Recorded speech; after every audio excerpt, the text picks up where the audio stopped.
No, I got it.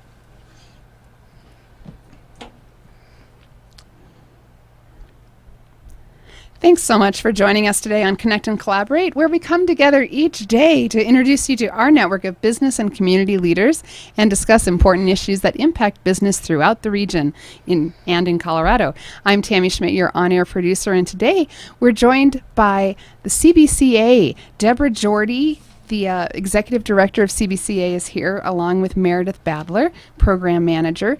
And we're so glad you're joining us today. Thank you. Thank you. Great to connect with CBCA, and really interesting. You're going to have to tell us a little bit more about CBCA, who you are, what you do, and then we're going to talk about the economic activity study of Metro Denver culture. And what that all means for how you proceed. So, Deborah, would you tell us a little bit about CBCA? Sure. The Colorado Business Committee for the Arts, CBCA, it's a mouthful, is a membership organization. We're a nonprofit organization, almost in a way like a creative chamber of commerce. We are comprised of about 150 members, ranging from small design firms to aerospace, finance industry. It just runs the gamut. Companies that are have an interest in the arts. And we do a number of things at CBCA to connect business and the arts. We do advocacy, we do research, which is one of the things we'll be talking about today. In addition to that, we do leadership training, volunteerism, and arts engagement. Wonderful. So tell us about some of the programs that CBCA has going on. You work with businesses, you work with different cultural communities? Right. We work with across the metro area and some programs statewide. We have a fabulous program called Leadership Arts. And Leadership Arts is a 9-month professional development board training program for the business community. So if people are interested in learning how to be a good board member, a lot of us just fell in love with an organization. They said, sure, come on, go on the board. Well, we really give people the tools and the skills to be really good board members. Then our goal is after they've gone through our training, so it's in advocacy and fiscal management, and they have a broad understanding of the arts, then we try to place them through our board fair on arts boards. So it's really giving back to helping the organizations, bringing skilled business leaders to the nonprofit community. So that's just one of our programs. Yeah, we have 2 others that are actually statewide. One of them is called Colorado Attorneys for the Arts, and it's a legal referral service that connects limited income artists with pro bono attorneys. Because That's so cool. It is. Thank you. It's very impactful, working one-on-one with artists that need contracts reviews. They're incorporating their business for the first time. They need to register a copyright for a group of photographs or trademark the name of their band. And we help connect them with volunteer attorneys. And as I said, that program is statewide. We're working to connect people from the rural parts of Colorado to attorneys here in Metro Denver. There's some wonderful programs then that bring the arts together with other professionals and other organizations throughout every community in Colorado. Yeah. We're talking today with Deborah Jordy and Meredith Badler with Colorado Business Committee for the Arts, CBCA. So tell us a little bit what we'll be talking about for the rest of the hour. You've put together the economic activity study of Metro Denver culture. And explain what we learn from this? How does this help future decisions for the arts? Sure, a little bit of background. We've been doing the economic activity study since the early 90s. And at that time especially, the arts community, both locally and nationally, we were thinking about arts as an economic driver. And so the study began in the 90s to translate the social and economic impact of the arts into numbers. So we also all know the intrinsic aesthetic value of the arts and how we get excited about a theater production or a musical or a dance. But this puts it in terms for jobs and attendance and money. So it's really important to put it in financial terms. Our study has really become the gold standard in analyzing arts and economic development over the last, since the early 90s. So Meredith, tell us more what you glean from this. It's how arts and cultural patrons are spending their money. It's where that money goes. It's all of those things. This study is very comprehensive. It has the same footprint as the Scientific and Cultural Facilities District, so it's the 7 counties of the metro area that we're looking at. So it's a very defined region and looking at specifically nonprofit arts and what they bring to the area. So that's all of the things you mentioned. That's audience spending, that's jobs in the cultural community, that's cultural tourists, that's philanthropy, volunteers, payroll taxes, all of those pieces that fit into our economy and that make Denver and the metro area a vibrant place to live. You know, we do this because we want this information out to be used by leaders in all parts of the community. So for arts leaders, for business leaders, elected officials, the mayors around the metro area use this data, and when they're out and about talking about it. And when we get into some numbers, there's some really great big numbers that we love to talk about. Right, big numbers, but because there is so much going on in the metro area in terms of the arts. It includes the museums? Does it include concert performers? And when Meredith mentioned it, we analyze organizations in the SCFD family, and that's the Scientific and Cultural Facilities District, which is the special taxing district in the 7 counties. Right. So we analyze their numbers through their application process. So what is important about that is it's a very clean, it's for the data geeks, it's a very clean study.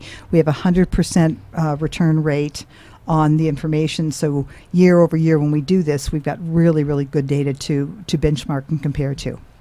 And those organizations include, as you said, museums, cultural heritage institutions, organizations in science, such as the Denver Zoo and the Museum of Nature and Science, all the way down to the Morrison Natural History Museum and Friends of Dinosaur Ridge. It's theater groups, small and large, community choirs, all the way up to the Colorado Symphony. So it's a very diverse group of entities. I think what it reinforces, though, is what a very rich cultural community we have here. Right. From small community symphonies to the Brighton Cultural Center to the Pace Center in Parker.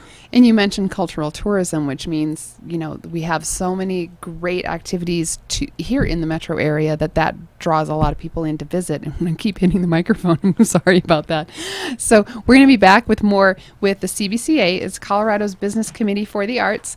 We're talking with Deborah Jordy and Meredith Badler, and we'll be back to explain more about the economic activity study and what we can learn from it. Stay with us. We'll be right back after the break.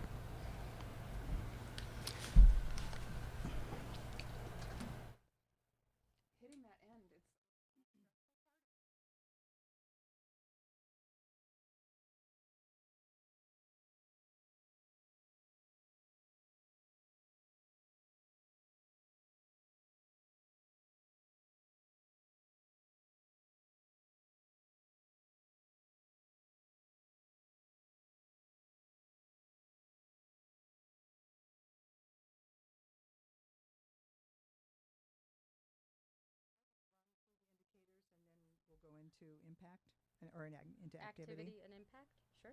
So when you say indicators, what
I'm glad it's just not me.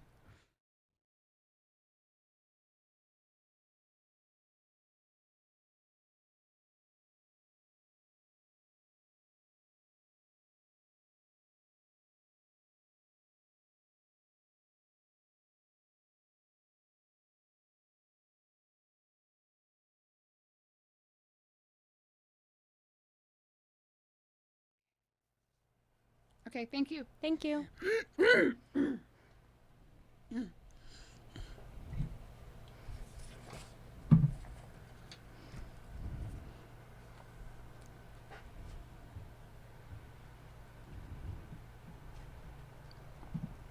We're so glad you're staying with us today for Connect and Collaborate. And today we're talking with the CBCA, that's the Colorado, easy for me to say, Colorado Business Committee for the Arts. And I'm so pleased to have Deborah Jordy, Executive Director of CBCA, and Meredith Badler, Program Director, here to talk with us about the CBCA, what they do, and about this great economic activity study that reveals a lot of information.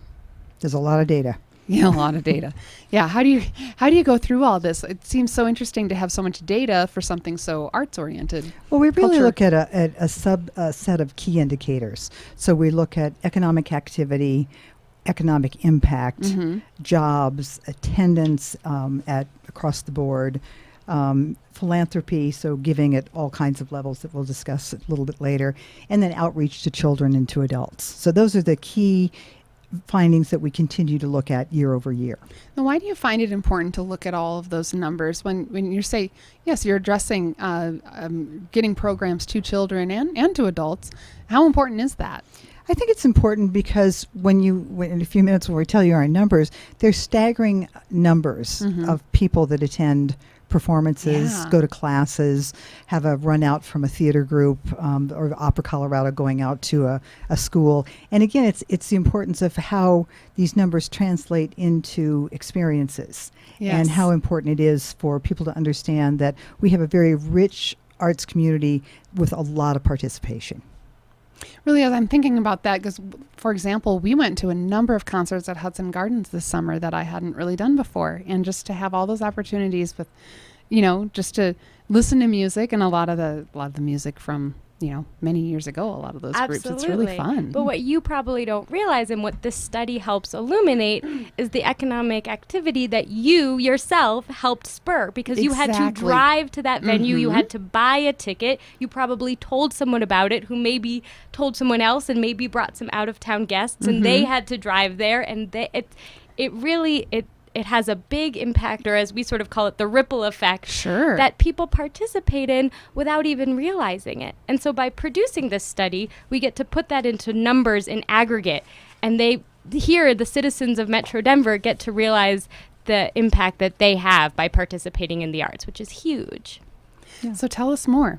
We are looking at economic activity. Numbers. So when we talk about economic activity, that is the foundation. That is the production, the execution of goods and services. And so when you break it down, it's operating expenses, it's audience spending, and it's capital. So that's the money that's churning through our economy. And we'll get to new money in a minute. But that's money that's going to be spent. But this is $1.8 billion that's being spent in the arts. Billion with a B. Yeah. You heard that correctly. Yes, 1.8 billion, and that's just in Colorado as a whole? No, that's just a metro area. This is in Metro Denver. So we talk about the size from Boulder to Douglas County is about the size of Delaware and Rhode Island put together. So that gives you an idea of just the geographic footprint. And has about half the population of the state of Colorado is in the 7 counties of Metro Denver. And this economic activity number, this 1.8 billion, was generated by only about 270 organizations. That's not that many that produce this huge amount of economic activity across that footprint. So the operating expenses, it sounds, it's a big general term, but it's kind of fun when you break it down to everything from buying paintbrushes and buying props for performances, paying musicians so they can perform. It's oh my gosh, there's so many examples. It's souvenirs, it's paying salaries, and it's paying people a living wage. It's another Right. really important part. The audience spending is interesting because, as Meredith said, that's, buying a ticket to the DCPA or paying for a special exhibition or going to hear at the Mahler Fest or going to Dinosaur Ridge and paying an admission fee. But it's also the ripple effect. So it's the gas, you put the gas in your car. You might go to Right. dinner after a show. You might pay for parking. There might be a babysitter. You get and drinks pizza. or snacks at the event. So or- that's all tied in audience spending. And yeah, that direct spending is what, we think about. That's buying your ticket to go to Hudson Gardens. Right. But the indirect is, as we're saying, it's getting there. It's everything that goes along with that. And, It really promotes a lot of spending around the event. Is what you're weighing. Absolutely. So we like to give the example of the zoo. So the zoo Okay. has to buy food for their animals. That's a basic operating expense that most people don't even think about. But the Denver Zoo will buy some of their produce from a local farm, from a local grower, and that's supporting that local business. And now that local business can go off and contribute to their economy. Exactly. Or you're paying a babysitter so you can have a date night at the opera. Well, now that babysitter has some pocket money, so maybe she'll now go to a movie or go to a concert. Exactly. Or the living wage you pay an actress, then she can go buy a house. So it is all cumulative and ripples down. Yeah, pretty it's a exciting. huge contribution when we look at that $1.8 billion just for 1.8 the billion. metro area, Yeah. right? Great. So what's the next? You've got the impact of cultural tourism as well, right? Yeah, should we talk a little bit about new money? Yes, let's do. So as we've explained, economic activity is the money that's sort of churning through our system, and that's that $1.8 billion. But then a subsection of that is what we've called economic impact, which is just new money. That's not money that was here in Colorado before. So Okay. maybe if you hadn't bought those tickets to a concert, you would have used that money to go do something else. So $512.8 million of new money came into our economy in 2015 because of the arts. And those categories are that make that up are cultural tourism, federal grants, so grants not from Colorado or local government, but from our national government Okay. coming into Colorado, and capital spending. So that's money that would not have been spent if it wasn't for arts and culture. And it's $500 million. Yeah, it's a lot of money. It's a lot of new money. So when you're looking at, when you think about cultural tourism, I think what's also happened is the organizations have gotten much more sophisticated, the arts organizations, much more sophisticated at understanding the impact and the importance of cultural tourism. So, for example, like with major exhibitions at the Art Museum or the Museum of Nature and Science, they work closely with Visit Denver, the Tourism Bureau, and so there will be packages put together with downtown hotels or in Cherry Creek to say, come to attract tourists from literally all over the world to come to Denver to enjoy what we have in our city and experience the arts. And we all know people come to Colorado and to Denver for the mountains and Right. and the outdoors, but we are finding more and more people that really love to spend more time and more money in Denver and enjoy the arts. Well, it is because it's always such a great experience. It's that evening out. It's enjoying the music and enjoying the culture, performance, whatever it is. I think really feels worthwhile to people to spend that money and that time. Yeah. Absolutely. Actually, 18% of all attendants were from people outside the metro area or outside Colorado. So they're really, when they're here and visiting, they're visiting arts venues. And they really do, because I'll tell you, last year, the day after Christmas, I think was the last day of the Nutcracker, and my friends came from the middle of Nebraska, Kearney, came from Kearney, Nebraska. So because they were coming to go to the Nutcracker, we decided to go as well. So then they were contributing by staying in a hotel and going out to eat and having wine and then going to the theater. So that cultural tourism brings a lot with it, doesn't it? It Well, does. and the reverse is that, Denver's attracting extraordinary talent. We are doing amazing programming in the arts, and it's helping to build a national and international reputation of what we do here in the arts. And that's all part of that cultural tourism piece. Yeah. And cultural tourism brought in $367 million. That was the impact from cultural tourists in 2015. And we are very excited to say that's the highest impact we've ever seen from cultural tourists. So not only are they coming here in droves, but they're spending more and more. They're spending Right. more and staying longer. The other thing is that these are the numbers, over $500 million in new money. These are the numbers that the economists and the elected officials really say, okay, it demonstrates and shows that the arts are a strong cultural or a strong sector and a strong industry. Then it's, you can't dispute $500 million. So when you talk about that total economic impact, the cultural tourism is a large part of that, but you're also getting money from some federal grants and And then the And- capital. Yeah, I'm happy to talk about capital. So that's new buildings, that's renovations, that's working on facilities, our museums that we love, our major regional arts center, all of that fits into capital spending when we're building and Yes. growing. And this number, it's lower than it has been last year when we did the study prior in 2013. And that's because we finished a bunch of really great, amazing projects. For example, the Children's Museum of Denver at Morisco campus almost doubled their footprint by this Really? huge outdoor expansion and tons of work inside, adding new experiences for kids, including a very fantastic art studio. And that project finished recently, and so, they're obviously not spending as much on it. Other examples are the Colorado Ballet just finished their new building right in the Art District on Santa Fe. There's the Longmont Museum.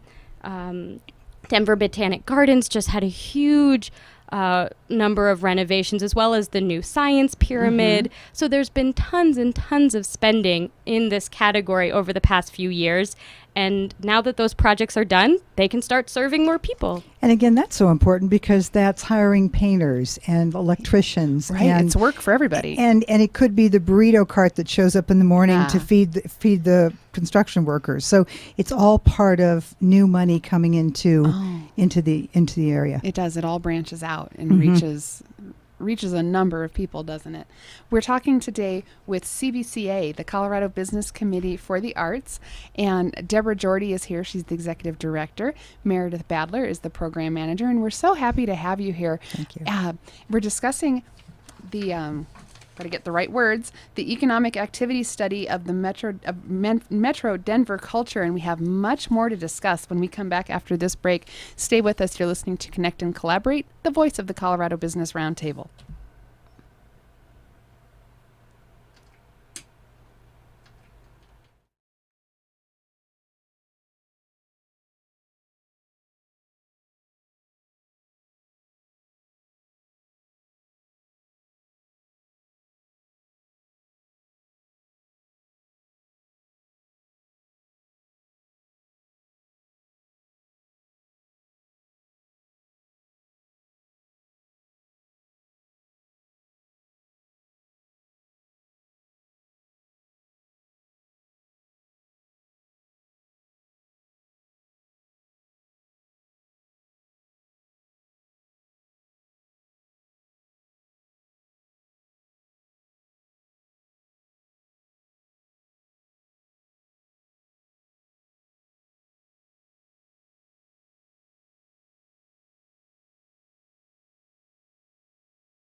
It'll drive forever. Ever. Forever.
We're so pleased to have you with us today here on Connect and Collaborate. And today we're connecting with the Colorado Business Committee for the Arts, CBCA. Deborah Jordy is the Executive Director. Deborah, so great to have you. Thank you. And Meredith Badler is the Program Manager. Hi there. Hi. And we are talking about the recently released economic activity study of Metro Denver culture. And Meredith and Deborah are kind of telling us what these numbers in this study and what the economics of this means to us. Right, there's a lot happening, and I want to talk a little bit about jobs because it's really exciting. The number of jobs was up in this year's study. We saw an increase, and we've reached pre-recession levels, and that's huge when you think about how hard that was for the economy across the board in all the industries. arts really get hit. It was tough. Yeah. It was tough. So we're up over close to 11,000 people. And again, keep in mind, our study only analyzes a certain segment of the arts community. So there are more cultural workers out there that are not part of our study. So it's a bigger number. But we're just happy that they're back up to pre-recession levels. The arts also outpaced other job industries, and nationally we're outpacing job growth. And in the arts, it's another important piece is the payroll. Payroll was up. It's $165 million, a lot of money. But what that tells us is that people are paying their people more. These are extremely qualified people. In a lot of organizations, you have a lot of advanced degrees, and they're getting paid what they should be getting paid. That's good to know. One of my favorite aspects when we talk about jobs is most people think about, okay, who's working in the arts? That's artists, that's musicians, maybe that's curators, but or conductors or any number of sort of more traditionally creative folks. Right. But when we think about these organizations who are included in this study, lots of them also have accountants and marketing people and fundraisers and security guards, people who have, there's a really wide variety of jobs that's included in this. Which is great. Yeah. That is great. As well as the paleontologists. And I suppose so. You don't even think of all of this. No. I mean, it's such a rich, diverse group of people that it's fascinating. Really and when we talked even earlier, for those of you that have been listening, about economic activity, when we calculate that, we're including, so all of these people, they're getting paid a wage, they're getting a salary for their time, and then because of that, they're able to go off and further contribute to our economy. So as Deborah was saying, seeing the number of total jobs going up, seeing the total payroll go up year after year, just means that these people can continue to contribute to our local economy more than before. And the cultural sector, is paying close to $20 million in payroll seat taxes. So they're good corporate citizens. As workers, they're contributing, paying their share of taxes in a meaningful way. So we're happy that jobs are up. Yeah, and taxes are an important part of our economy for sure. Right. And I'm looking at in your study booklet that's come out, so you've got total seat sales and payroll taxes is 19.8 million. And where does that sit now compared to maybe in the past? Is that an increase, or that's a 7% increase over 2013. Yeah, So that's big. we're seeing, the total number of jobs is up 5%, total payroll is up just over 9%, and seats, sales, and payroll taxes is up 7%. That's from 2013 to 2015. So this is a healthy employment sector in the arts. in the arts, all in the metro area? Yeah, the arts have added over 500 jobs within that 2-year period. Oh, that's great. Which is significant. That really is. Really significant. That is. So what's next on our topics here? Philanthropy? Philanthropy? Yeah, let's talk a little bit about giving. And when we talk about giving in this study, we talk about it in a number of different categories. But overall, there were $176.4 million contributed to the arts. And those break out through individual giving, corporate sponsorships, the value of in-kind donations, foundation giving, government, money through the SCFD, our special taxing district, which had a record year in 2015, and then sort of other things that get lumped into that, total to $176.4 million donated to the arts. It's important because, I will call out the SCFD again. This is our special taxing district that is up for a vote on this ballot, and we'll be talking a little bit more about that. But it's unheard of around the country, and we are a national model to have this kind of support, special taxing support for the arts. This has been in place since 1988, 89, and, almost $54 million contributed to this, to about under 300 organizations. Incredible. We at CBCA are excited too because corporate giving is up. We're also always thinking about working with our corporate partners on looking at how corporate philanthropy is up in the arts. Yeah, corporate sponsorships were up 10% between 2013 and 2015. And then when you look at foundations and break that out, when you pull out specifically corporate foundations, that giving was up 32% between 2013 and 2015. So we're very excited that our business community continues to value the arts. They understand what the arts do for our economy. They've been reading our study over the years, and they know what it does for our community in terms of arts education and community vitality, and they're demonstrating that value through their giving, and we are very excited about that. It is exciting. Yeah, and then speaking of giving, you have a lot of volunteers contributing to. We do. It's kind of amazing when you think about the number of people volunteering in this community. Volunteer hours was over 2 million hours. That's an unheard of amount of hours. It would equate to more than, in numbers of people, 42,415 people volunteered in, and again, this is just in 2015. And in just 1 year. in Metro Denver. Yeah, Wow. 1 year. Well, can you describe who are those volunteers? What are they doing? Sure. They are doing all sorts of things. They're ushering people to their seats at performances. They're volunteer docents at museums or at the Botanic Gardens. And there are also people giving their time for pro bono services. We mentioned earlier in this program our Attorneys for the Arts program, where we're connecting artists with attorneys who are giving pro bono services. That's volunteer time. And most of these organizations in this study have board members that are volunteering their time. They have people who are showing up and stuffing envelopes and helping with business plans and volunteering in really meaningful ways, as well as just showing up at a festival and greeting people and help selling snacks during intermission. And rocket scientists from United Launch Alliance that are volunteering at the Museum of Nature and Science on a project. So you have general skills to very, very drilled down specific skills working with our organizations. It's also, just anecdotally, it's wonderful. We know many volunteers that have been volunteering since the institutions opened. Say, I used to run the Arvada Center, and I was talking to a lovely volunteer that started volunteering for the first play that opened 40 years ago at the Arvada Center, and she's still volunteering. So they're just incredible stories like that. It's mind-blowing. Yeah, and you have the total number of volunteer hours is the equivalent of almost 1,000 full-time employees. That's right. It would be a 9% increase in the workforce of the organizations.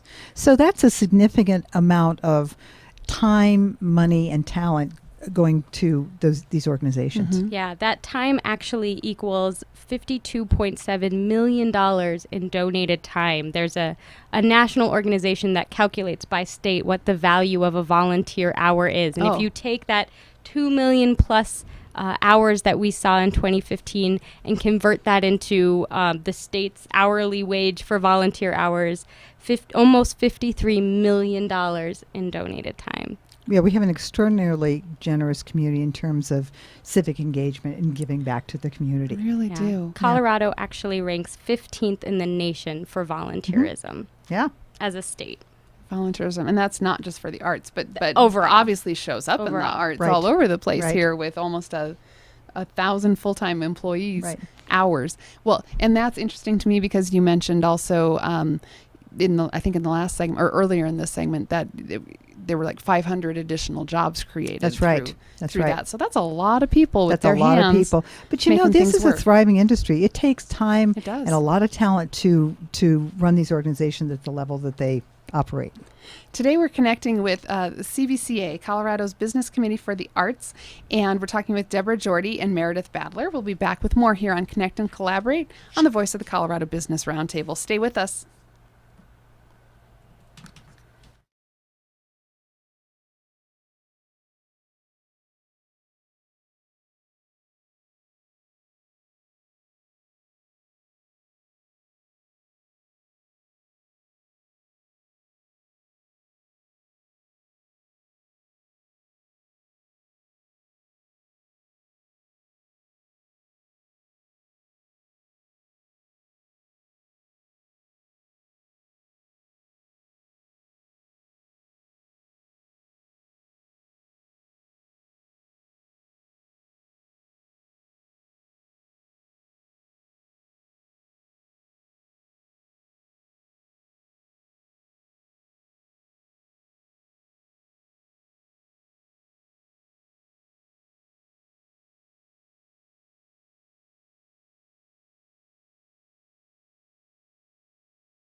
Thanks for staying with us today on Connect and Collaborate. We are connecting with CBCA, Colorado Business Committee for the Arts. Deborah Jordy is joining us, Executive Director of CBCA, and Meredith Badler. Thank you both for being here. This has been a fun conversation to learn so much more about what the arts in the metro area are really contributing. The arts are jam-packed with activity and numbers. It really is. So we talked a lot about, some of the jobs and the payroll and where these other, where the money's coming from, how it's being spent. So what's next? It's going to be about attendance here, Attendance. right? Yeah. 13.9 million people attended concerts and exhibitions and classes in 1 year. So when you think of our population at around little under 3 million, that's a lot of people. It equates to over 4.5 visits per person. Again, that's taking classes at Swallow Hill, a ukulele kids class, or it just runs the gamut. So even like little ballet classes for little kids. Exactly. It's attending. It's all about attendance. Wow, that's a lot. So about 4 visits per person. That's right. That's right. What that comes out to. And when you think 13.9 million, how many people is that? And we realized when we've done this study for over 20 years to sort of give people a sense of just how many people is that. So you could take all 13.9 million people skiing at Breckenridge, and it would take almost 5 days nonstop to get everyone up the mountain once using every single chairlift. What a great comparison. We got another one. Yeah. You could also fill Sports Authority Field at Mile High Stadium, Pepsi Center, Coors Field, and Dick's Sporting Goods Park every single day for almost 3 months straight to get all 13.9 million for people. For the 13.9 million people who've gone to cultural or arts events. Yeah, well, and if you want to bring them all to a music event, you could take all 13.9 million people to a sold-out concert at Red Rocks for 4 years straight. Wow. So just visualize that. How many people that is. That's a lot of people. Well, I love that you've put them in these little examples for us. That's a lot of people. Yeah. 4 years of sold out concerts at Red Rocks. That equates to 13.9 million people. Sign me up. Sign me up. You want to go every day? Every day for 4 years. Wow. And so then the arts, we talked a little bit like ballet classes, ukulele classes, whatever that is. This all affects children and exposing kids to the arts and culture. Right. That's right.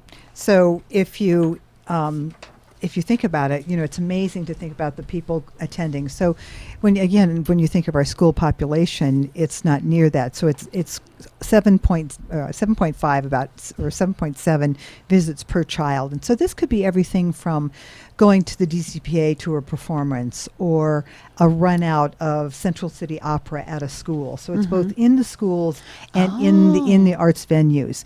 And the arts organizations are great at enhancing, not supplanting or assuming that they're taking over arts education, but really how they enhance arts education. And most of it is all curriculum based. So the organizations work very closely with the teachers on that 5th grade science curriculum to get it tied correctly. There's a wonderful organization based here in Denver called Think 360 Arts, which works to bring resident artists into classrooms and work one-on-one with teachers and curriculum to bring dance to a math class or to help teach a history lesson through visual arts over the course of a day, a week, a month. So there's a lot that's happening to, as you said, augment what's already happening in the schools, as well as provide additional opportunities after school, on the weekends, for our school kids. Yeah, it's great. And again, this is 7 counties, so it's from Boulder to Douglas County. It's pretty exciting. It's not just the outreach to kids. It's when you think about classes. The organizations, arts, culture, and scientific organizations offer incredible classes for adults and children. And as we know, so many people are coming to Colorado for the lifestyle, but also because we have this rich cultural environment. And part of it is attending these classes. 500 million people attended classes in 2015. That's a lot of people. Which is a 12% increase from where it was in 2013. Yeah. So, that your neighbor who always wanted to finish her novel and is finally taking a class at the Lighthouse Writers Workshop is participating in this.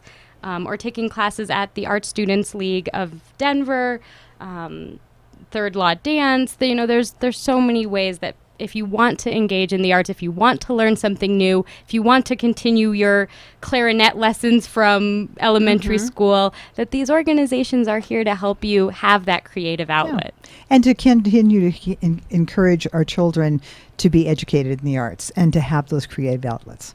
Well, and you're absolutely right, because those creative outlets are so important, and just to get that, whether it's getting the energy out or just getting something to click, that releases that little artistic spark.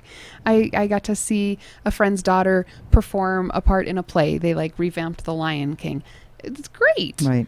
And it was so exciting for all of them to have an audience. Mm-hmm. It's a great experience. That's absolutely right. One of the other things that we love to point out is that as the CBCA, as the Business Committee for the Arts, that we know employers are looking for employees that value creativity, that can bring that critical thinking, that spark that you mentioned to their workplace to be more innovative and more collaborative. And these organizations are providing corporate trainings. They're doing theater classes at the Denver Center for the Performing Arts for people to learn improvisational skills so they can be better in group settings. Or they're partnering with artists to do team building exercises or express themselves or innovate in a new way. Mm-hmm. And so part of this whole, when you think about classes and creativity and this arts arena, we have this strong family of SCFD organizations. That's just part of the picture. When you look broadly at the arts ecosystem in Metro Denver, it's all the nonprofit cultural organizations, but it's also, we have an amazing group of creative arts districts. So it's Arts District on Santa Fe or on in Lodo or in Rhino. And again, these are not in our study, but they're part of the whole arts ecosystem. So it's galleries and artist studios and commercial theaters, as well as you have educational institutions like the Newman Center, they're doing amazing performances work there, or the CU Art Museum. So broadly, it's all the organizations we're talking about in the SCFD and all the others too. So we talk about this economic activity study of Metro Denver culture. Really, you've given us such a great snapshots of each aspect of arts and culture and how it affects our metro area. What do we do with this information now? Remember one or two of these lovely figures we've given you. 1.8 billion in economic activity, or $500 million, or really, to bring it maybe closer to home, almost 4 million children attending performances, and how is that enriching our lives and our future generations' lives? So use it with your friends. We're kind of data geeks, so use it with your friends and other people in ways that are meaningful for you. And how does that we need to bring some of this information with us to the voting booth, or as we can fill out our ballots at home, because I know you want to support the letters in a row are always not necessarily my friends, the SCFD. Right, the Scientific and Cultural Facilities District. It's a mouthful too. The SCFD, it's vote yes on 4B. What's exciting is that, again, the funding that has allowed from small, all volunteer grassroots organizations to major international, nationally recognized organizations to flourish. And we punch way above our weight as a community in the arts. And when I'm out and about, and Meredith, we're out talking to other people in, whether it's Chicago or Los Angeles, or I was just in New York, they're amazed at the quality and the breadth of activities and programming. But a lot of it's tied back to the citizen support. It's for all of us that we support the SCFD. And it's about access. It's about how people have access to attending with free and reduced prices because of the funding that's provided through the SCFD. Yeah, most people know the SCFD. If they know it at all, they know it because of the free days. They know because once a month, on the first Saturday of the month, they can go to the Denver Art Museum free of charge. And that's because of the generous operating support that the SCFD provides to them and over 270 other organizations. And in 2015 alone, there were 100 free days because of the SCFD's support. So people were able to access the arts without cost being a barrier. Yeah. And we know that cost is one of the largest barriers nationally to the arts. So it's all about supporting, yes, but yes on 4B. Well, yes, when you can get, have that chance to get your kids into the art museum and see that there's a lot of great activities there for the kids, that they learn about the art in a different way than it's presented to us adults too. Yeah, Absolutely. It's a great advantage. Thank you so much, Meredith and Deborah, for being with us today. you. Our pleasure. We're so glad to connect with the Colorado Business Committee for the Arts. Remember that CBCA, you can find them at cbca.org and learn a lot more. Thanks for listening. Thank you. Thanks, Don. Thank you. Have a great weekend.